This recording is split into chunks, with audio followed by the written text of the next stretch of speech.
We're now going to progress to some steps which are a bit more difficult. Ready, set, and begin.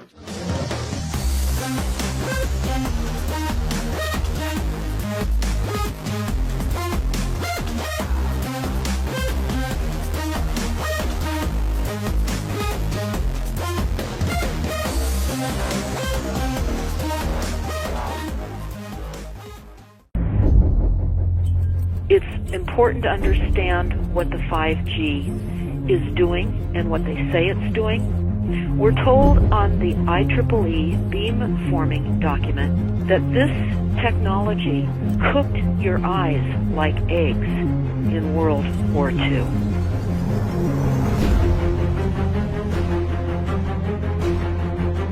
And you all need to understand these are military weapons. These are assault frequencies. If you garner nothing more than that, that's what you need to know. It's microwave radiation warfare. This is what this is.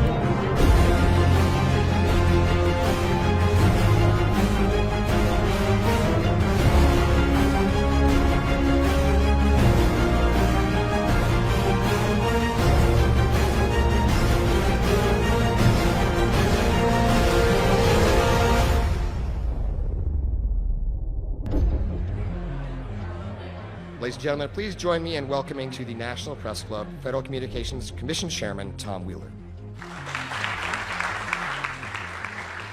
It's an honor to be here at the National Press Club. The first generation wireless, 1G, was voice. The second generation, 2G, allowed both talk and text.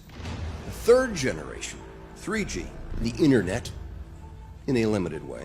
And today's technology, 4G, completed that digital migration.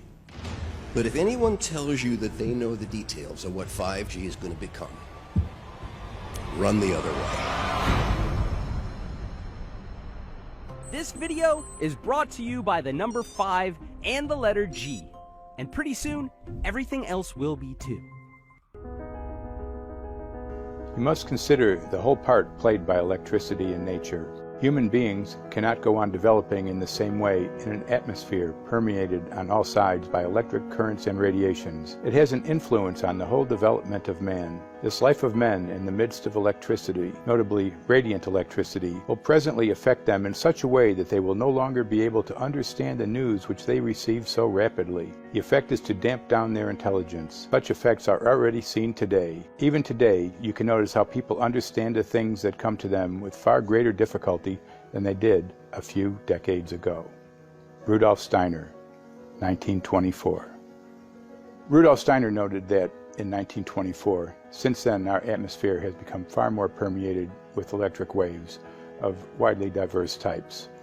There's no doubt now that electric waves, electromagnetic forces, cause direct biological effects. There's thousands of peer-reviewed papers on this subject. There's no doubt about it. But what are these effects? How are they affecting us? What can we do about it? We're now at a stage where we're putting in what's called 5G, which is a special type of broadcast for high-density information transfers.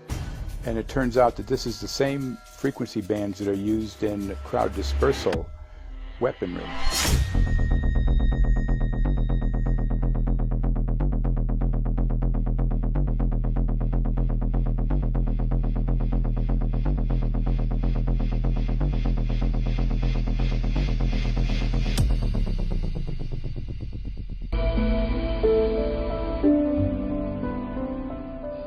Well, I joined the Royal Navy in 1960, and I specialised in microwave warfare. Radar, obviously, which uses microwave, but they don't just teach you radar, they teach you all about microwaves and other uses. So I understood about microwave warfare and how it can damage people, how it can harm people. Microwaves then were used as weapons, as they are today. It is a perfect stealth weapon. And when governments don't like a group of people, for instance, the ladies who protest at Greenham Common in England about the American missile base they camped, they were microwaved. We microwaved Catholics in Northern Ireland to make them sick. It goes on all over the world. And it's a weapon that you don't know you're being targeted, because the dose is very, very low, which is actually more dangerous than a high dose. It's very, very low, and it may take a year or two, but you can cause neurological damage and cancers with low-level microwaves, and you can make all your opponents sick. It's a perfect weapon for a government. Our impulses are being redirected. We are living in an artificially induced state of consciousness that resembles sleep. Their intention to rule rests with the annihilation of consciousness. We have been lulled into a trance. They have made us indifferent to ourselves, to others. We are focused only on our own gain. Please understand, they are safe as long as they are not discovered. Keep us asleep, keep us selfish, keep us sedated. Yes, 5G will connect the Internet of everything. If something can be connected, it will be connected in a 5G world. Hundreds of billions of microchips connected in products from pill bottles to plant waterers, requiring massive deployment of small cells. We won't wait for the standards. Now, to make this work, the 5G build-out is going to be very infrastructure intensive. We must reject the notion that the 5G future will be the sole provenance of urban areas. The 5G revolution will touch all corners, and that's damn important. The interconnected world of the future will be the result of decisions we must make today.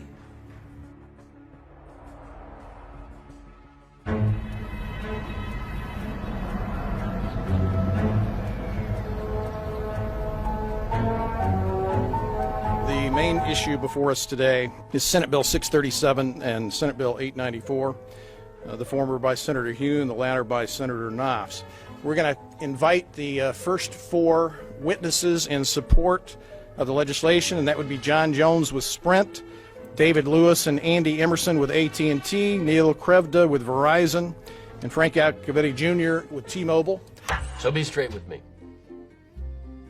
Is it true?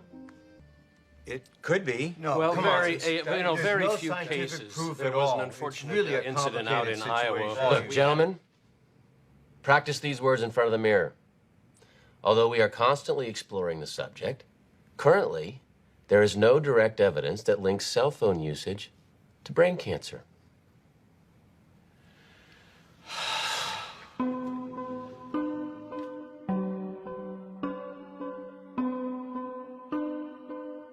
I'm Sharon Goldberg. I'm an internal medicine physician. I've practiced medicine for 21 years, and my background is mostly academic, internal medicine, hospital-based, clinical research, and medical education. I'm a certified Microsoft small business specialist. I worked on space station designing the cabling system for the airlock module, where I was responsible for EMI, EMC analysis, which is electromagnetic interference, electromagnetic compatibility. I am a professor in the Department of Epidemiology, Biostatistics, and Occupational Health, and I teach there both toxicology and health effects of electromagnetic radiation. My name is Daphne Tachover, and I'm the founder of an organization called We Are the Evidence. We are an organization that represents the many adults and unfortunately many children who have become very sick from wireless technology radiation. There seems to be a couple false Easter eggs being put out there right now. I want to make sure we dispel that right off the gate. The effects of wireless on health scientifically are very, very clear. So it's always pushed back to the definition of an acceptable level of radiation. And that's what this is, by the way. This is about radiation. Wireless radiation has biological effects, period. My name is Dr. Angie Kolbeck. I've been reviewing the studies showing the impacts of wireless radiation on our health, and there are now thousands of studies showing the following adverse health impacts to wireless radiation: cancer, oxidative damage, DNA failure. Things like memory, dizziness, anxiety, brain fog. Headaches, nosebleeds, cognitive problem, exhaustion. We have evidence of DNA damage, cardiomyopathy, which is the precursor of congestive heart failure. Short and long-term memory loss, decreased attention spans, lower reaction times, even involuntary contractions of muscles causing misalignments of spines and jaws. Breast cancer. We suddenly have breast cancer in women who have no DNA predisposition. Disrupted immune function and change in stress proteins. Reproductive and fertility effects. There are dozens and dozens of studies that show beyond any doubt what this radiation is doing to our sperm.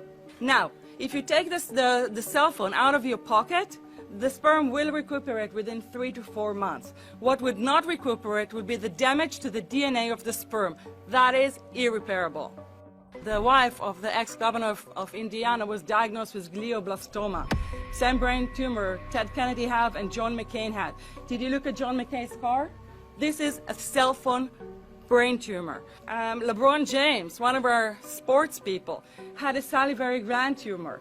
That is another cell phone tumor. You didn't hear about it because immediately after that was discovered, he was paid by Samsung to become their spokesperson. We are seeing increases in brain tumors. We're seeing increases in Alzheimer's. We're seeing increases in all of the neurotransmitter diseases, ALS, Lou Gehrig's disease, Parkinson's. These are all disease systems that are known to be associated with low-level energy exposures. We talk about 24/7, around-the-clock exposure, wherever you are and your whole body. You never get away from it. And it seems from our studies that maybe your immune system can cope with for a time, but it will deteriorate. Then the irradiation will definitely damage cells at their deeper level, and the question is what will then happen? These are out of peer-reviewed papers, so these are not just hypochondriacs thinking that they're doing it. We're having real problems with this. This is no longer a subject for debate when you look at PubMed and the peer-reviewed literature. These effects are seen in all life forms: plants, animals, insects, microbes. So 5G is not a conversation about whether or not these biological effects exist. They clearly do. There is scientifically evidence that is so strong that you can be certain that the standards used by the SCC to manage health effects are wrong. We need to start measuring how much radiation are people being exposed to before we roll out 5G. There are 4 kinds of electromagnetic fields that we know are harmful to human health. So radio frequency radiation, magnetic fields, dirty electricity, and electric fields, okay? Our exposure, any given person, and all humans are affected by EMFs. What is our exposure in a day? It's not one cell phone. It's cell phones, it's multiple wireless networks, it's smart meters, it's cell towers. It's this sandwich, and it all adds up. The data we're going to look at are all published science, testing results, or public standards. At the bottom end of the radiation scale of what's called power density, or signal strength, is the minimum level at which cell phones will work, which was found to be 0.2 billionths of a microwatt per centimeter squared. Pine needles were found to age prematurely at 0.000027. At short-term exposures of 0.05, children aged 8 to 17 experienced headache, irritation, concentration difficulties, and behavioral problems. 0.1 is the biobiology or building biology guideline for extreme concern. 1.0 produced sperm DNA fragmentation and a decrease in sperm viability in vitro. Also at 1.0, the science shows the following bodily effects can occur: headaches, dizziness, fatigue, insomnia, chest pain, difficulty breathing, and indigestion. 2.5 saw altered calcium metabolism in heart muscle cells. 4.0, changes in the hippocampus affecting brain memory and learning. And at 6.0, DNA damage in cells. So where are smart meters on this list?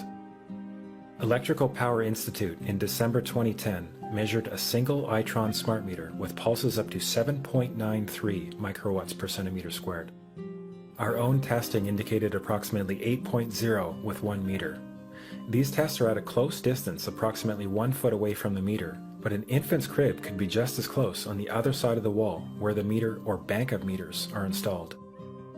Even though there are all these known health effects at levels far lower, Switzerland, Liechtenstein, and Luxembourg see fit to set the standard at 9.5. And China, Poland, and Russia, 10.0. This is the same level at which behavior has been altered, producing reflexes of avoidance following 30-minute exposures. A room of 12 smart meters, very common and even a conservative number in an apartment building, tested at 19.8 microwatts per centimeter squared. This is hundreds of times higher than levels which clearly indicate harmful effects. So how can utilities and governments get away with forcing these devices on everyone? This is how. In Canada and the US and several other civilized countries, the safety limit is set at 600 to 1,000 microwatts per centimeter squared. This so-called safety limit is literally tens of thousands of times higher than levels which are known to damage health according to peer-reviewed published science.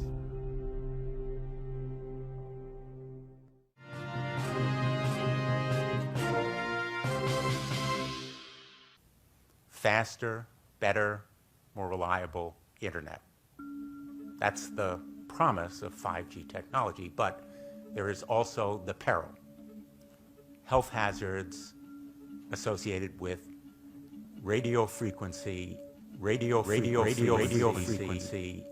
that is higher also and requires more transmitters and antennas. The film you're about to see has no characters.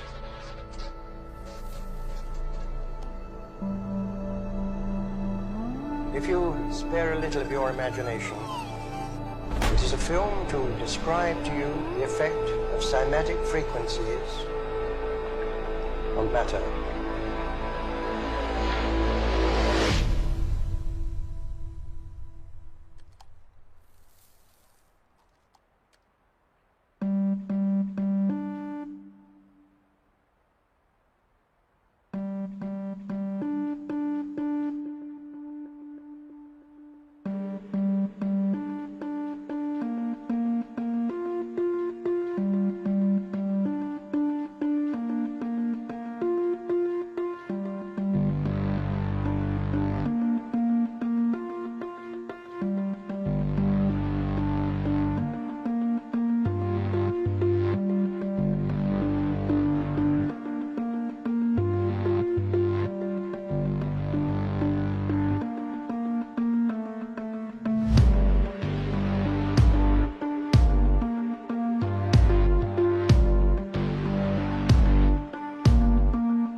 Everything owes its existence solely and completely to sound.